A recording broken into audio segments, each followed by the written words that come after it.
So in this video, we're going to talk about lights, really quick, fans, and just why they're so important when you're starting your seeds. So sit back, relax, grab your coffee. Let's knock this out.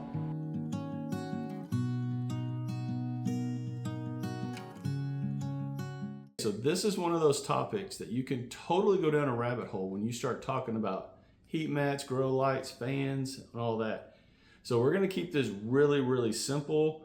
What you need to know so you can decide for yourself what's the best light for you. Now, when it comes to, let's back up. When it comes to heat mats, I advise you to get a heat mat that works best for your budget and for your needs. If you have a lot of seed starting trays, then you're going to need a bigger mat. If you don't have so many, or you're just starting out, get a small mat and see how it goes, how it works for you. But I'm gonna put a brand name up right here. This is the brand that I use for all my mats, and it's a great, great heat mat. Got it off of Amazon, and it's down in the Amazon store in the link down below. Now, as far as grow lights, here's what you need to know. Now, you can talk to a gardener or multiple gardeners. They're gonna swear by this light or that light or this or that, and your head's gonna explode, especially if you're a brand new gardener. Here's the important things. One, you want to look for the lumens and the kelvins. You can even use basic lights like I'm putting up right here. You don't have to get the lights that I showed at the intro of this video, but you can if you want. But here's what you're looking for. As far as the lumens are concerned, now the lumens are how bright the light is. You want a light source that's between 1500 and 2000 lumens. Very important, regardless of what type of light you're using. That's what you want to help with the plants. Now, the kelvins, what the kelvin is, it's the color of the light, the temperature of that light, and that mimics the sun. So what you're looking for as far as the Kelvin range is between 4500 and 6500 kelvins. So find a light source that has both of those, lumen 1500 to 2000 and the kelvins 4500 to 6500. As long as your light source is in that range, you're going to be good to go.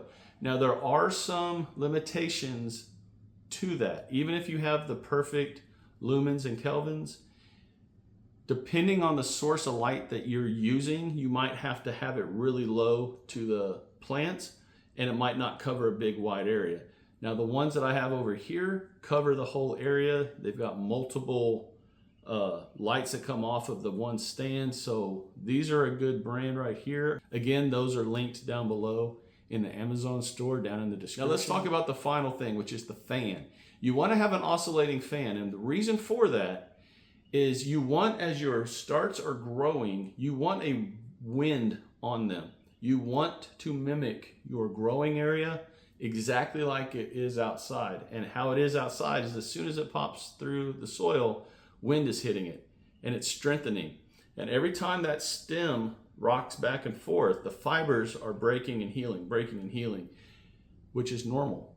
And that's what you want to do. When you are starting your seeds inside, you want to mimic the outside as much as possible. And an oscillating fan is a secret weapon that, or it's not really a secret, is a weapon that you want to use. It doesn't have to be anything crazy. It could be a big stand-up fan that you just have further away so you're not blowing over and killing your plants. Or it could be that little oscillating fan like I showed in the intro. But those three things will totally take your seed starting game to the next level. And y'all, that's it. Do those three things, make sure your lights are within the right lumen and kelvins, and you're gonna be good to go. If y'all got anything out of this video, do me the three favors: share, like, subscribe to this channel if you've not done so already. If you're a beginner gardener and you're looking for a beginner gardener channel, then you found one. Hit the subscribe button and hit that bell so you're always notified whenever I upload videos. Take care, God bless, and I'll talk to y'all again real soon.